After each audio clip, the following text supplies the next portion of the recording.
What's up, geeks? This is your boy Alex. So I watched First Man over the weekend and I wanted to get this review out to you earlier, but I had a lot going on. But hey, I got it. I got it done for all you geeks that like space movies. Yes, even the realistic space movies like your boy. But first, if you're finding these videos enjoyable, hit that subscribe button and the bell so you can stay up to date with my geekfully awesome content. And of course, don't you forget to hit that like button. Okay, let's get to the reviewing. First Man is directed by Damien Chazelle and this stars Ryan Gosling as Neil Armstrong, Corey Stoll as Buzz Aldrin, and Claire Foy as Jeanette, Neil's wife.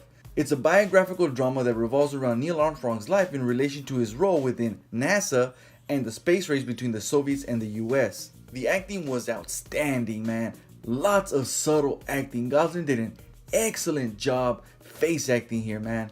But what I think takes the cake is the directing. It is, in my opinion, a directorial marvel. I don't know why the word documentary keeps popping up in my head, because it's not one. It's probably because you really feel like you're there with the characters. You get to watch the toll the space program has on Neil and his family.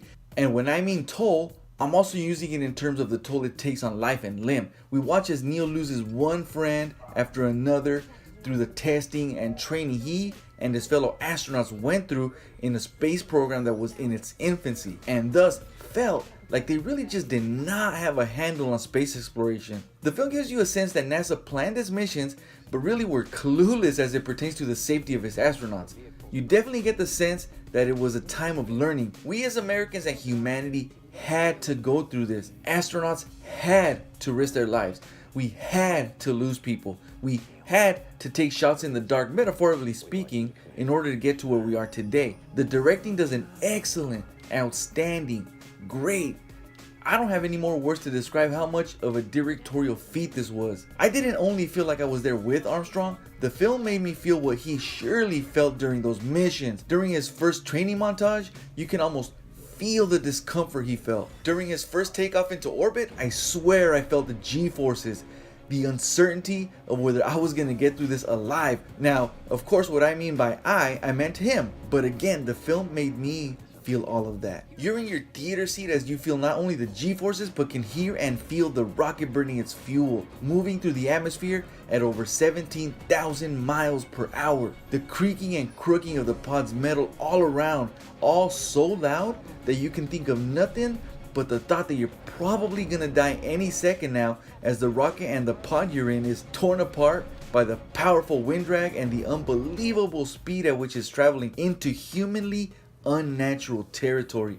But afterward, once they get to space, the deafening absence of sound, the sight of objects floating, the feeling of weightlessness, and the tranquility of it all, so surreal. We made it. The film does an absolutely beautiful job at doing this several times, as Neil and his crew dock with the Agena and encounter life-threatening difficulties thereafter. And then of course we get to the moon landing. Wow.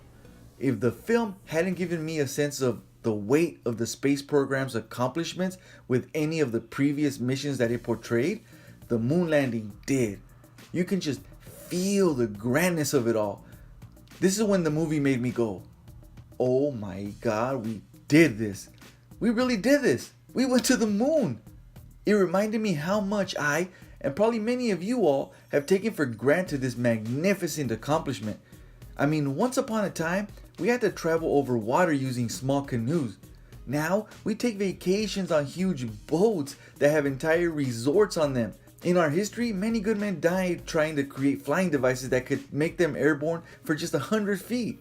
Now, we have jumbo jets, Air Force One that has offices in the damn thing where the president sits in while he's flying in the air thousands of feet up in the sky.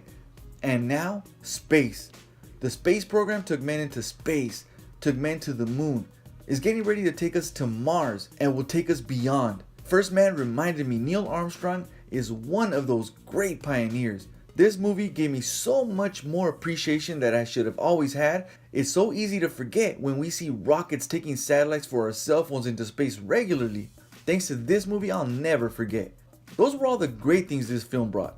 What about the negatives? There are lots of slow parts of this film, but if you're into character development and watching portrayals of people dealing with tragedy, hardships, and even have good times, you can still enjoy these parts. If not, then I'll just say that everything else was well worth the price of admission.